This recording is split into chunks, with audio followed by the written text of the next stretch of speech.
When we go through difficult moments in our life, we turn to somebody else to help support and strengthen us through them.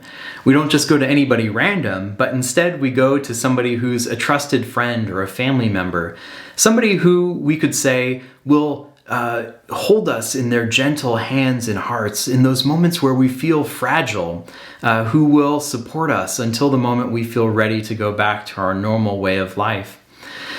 In our readings today, we see God's gentle heart for us. In the first reading from Isaiah, we see that the Lord comes not crying or shouting out, but instead a bruised reed he will not break, a smoldering wick he will not quench. In those moments where we feel fragile, the Lord doesn't want to hurt us further, but instead to offer us his love to strengthen and support us in those difficult times. And isn't this something that we see too in these moments that we're about to celebrate with Jesus' passion? That even as he's suffering, he's attentive to the needs of those around him. Maybe even especially as Jesus was walking on the way to Calvary, we can think of some of those stations of the cross. Jesus meets Mary, his mother. Jesus meets the women of Jerusalem. He's been scourged. He's wearing the crown of thorns. He's carrying a painful and heavy cross. And yet he meets these people and says, I'm not going to think any more about my own suffering. I just want to be attentive to yours and support you in yours. How amazing, God's gentle heart there. I think we see this too in today's gospel, where Mary comes and anoints Jesus' feet with this costly oil. Then Judas, one of Jesus' representatives, one of the apostles, speaks these harsh and critical words to her.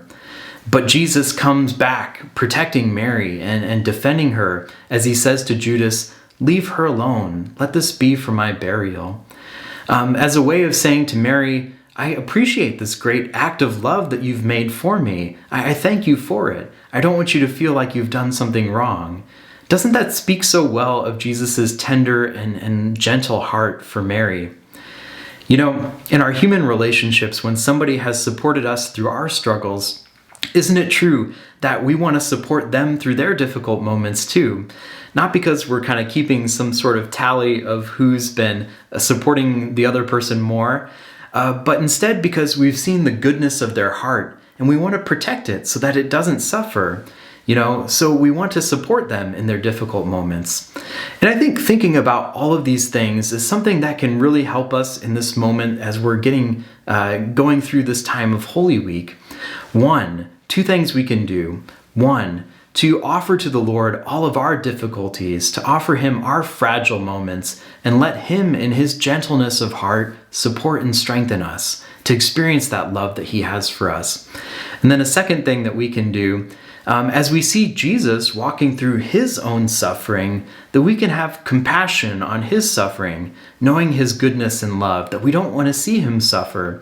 And we can support him with our love and affection in our prayers, as we're attentive to all that's going on these days of Holy Week, leading up to the resurrection next week. Let us offer the Lord our sufferings, and also console his heart with our love and affection that we offer for him in these days.